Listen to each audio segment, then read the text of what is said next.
Nepali love story कथाको लेखक हुनुहुन्छ आशिक शाह र आवाज आशय।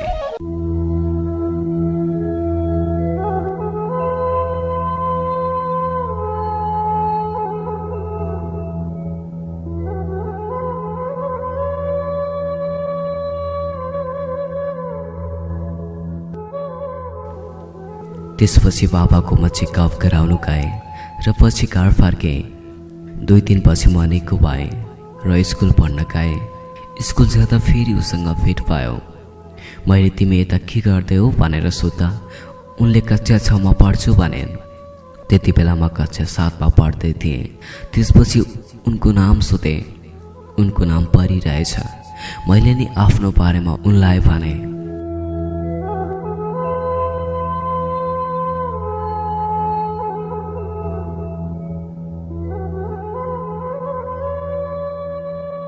हामी एउटा मिल्ने साथी भयौँ। केही दिनपछि तृतीय परीक्षा सकियो र रिजल्ट आउँदा परीले स्कुल टप गरेकी थिएन। त्यही भएर प्रिन्सिपलले उनलाई खुसी भएर कक्षा 7 मा नाम नलेखी एकैचोटि कक्षा 8 मा भर्ना गरिदिनु भयो।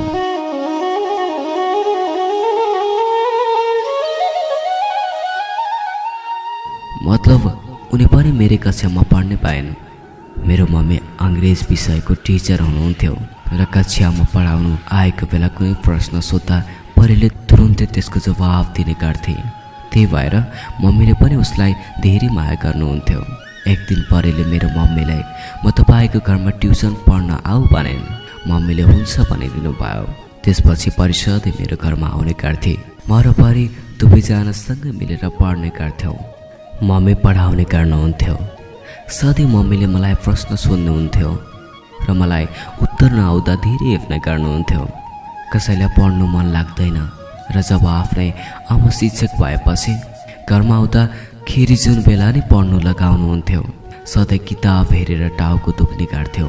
त्यसमा परीको गाडी बेइज्जत गर्दा परी खिसिक्क हाँस्थे र मलाई रिस उठ्ने गर्थ्यो।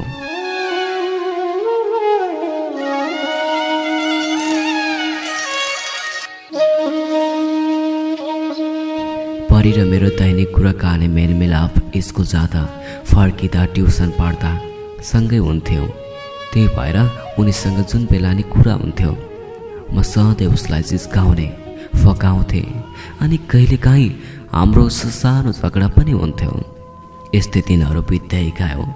हामी कक्षा 10 मा पुग्यौँ र कक्षासँगै हाम्रो उमेर नै 17 वर्ष भइसकेको थियो।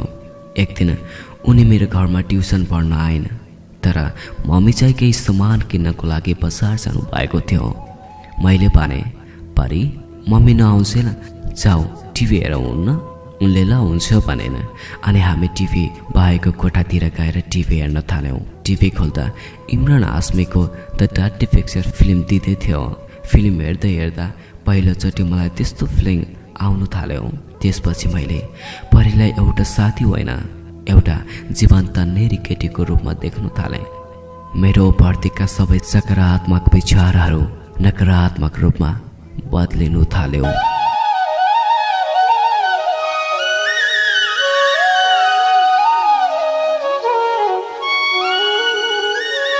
तपाईँ सुन्दै हुनुहुन्छ rain part 2 Nepali love story पेजको स्टोरी टाइटल रेन। तपाईँ हामीलाई फेसबुक र युट्युबमा पनि सुन्न सक्नुहुन्छ। युट्युबमा गएर सुन्नको लागि नेपाली लभ स्टोरी.com र अजय ब्राल सर्च गर्न सक्नुहुन्छ। रेनको अर्को स्टोरी सुन्नको लागि Nepali love story rain 3 search गर्न सक्नुहुन्छ।